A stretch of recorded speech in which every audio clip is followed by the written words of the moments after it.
రోటోవేటర్కి warranty ఉండదు అన్న. Okay ఓకేనా. ఇప్పటికీ ఇట్లా గ్యాప్ ఉండాలి. దీని షాప్టే వేసుకోవాలి, వేరే షాప్ వేసుకోవద్దు. ఎప్పటికీ ఇట్లా గ్యాప్ ఉండాలి. గ్యాప్ ఉంటేనే అంటే మన షాప్ వేసుకుంటే గ్యాప్ ఉంటుంది కంపల్సరీ. వేరే షాప్ వేరే బండి ఏదైనా తప్పనిసరిగా వేసినాం అనుకో గ్యాప్ ఉన్న అయితేనే వేసుకో, ఎందుకంటే లేకపోతే గేర్ బాక్స్ మీద రోడ్ పడుతుంది. ఓకేనా. బండల ఈత వల్ల వస్తుంది, కొడితే గేర్ బాక్స్ డ్యామేజ్ అవుతుంది. దీన్ని ఈ షాప్ తిరగడము రౌతులు వస్తే చూసినావా చూసుకుంటే కొట్టాలి. కొడితే ఏం డ్యామేజ్ ఏం కాదు, చూసుకుని కొడతాం. లేకపోతే తెలియకుండా వాళ్ళ డ్రైవర్కి రౌతులు లైట్ కొట్టినాం అనుకో షాప్ తిరగడం జరుగుతుంది అన్నట్టు. బలమీటికి రౌతుల మీద కొడితే ఏముంటుంది అన్న, ఏది ఖరాబ్ అయిపోతుంది, నీకు పండ్లు బెండ్ అయితే అనే రకాలుగా ఇబ్బంది అవుతుంది.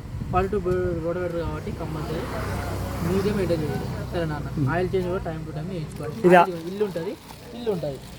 ఓకేనా. ఆయిల్ అంటే మామూలుగా టైమింగ్స్ అనేవి ఉంటాయి. ఇప్పుడు సాఫ్ట్ దీనికే వాడమంటారు. సాఫ్ట్ కూడా దీనికి వాడాలి, వేరే దాన్ని వాడదు. ఇంత డైరెక్ట్ ఎక్కించుకోవడం గ్యాప్ అయితే ఉండాలి. వేరే సాఫ్ట్ వాడినా ఇక్కడ గ్యాప్ ఉండాలి ఇట్లా. ఓకేనా. థ్యాంక్ యూ అన్న.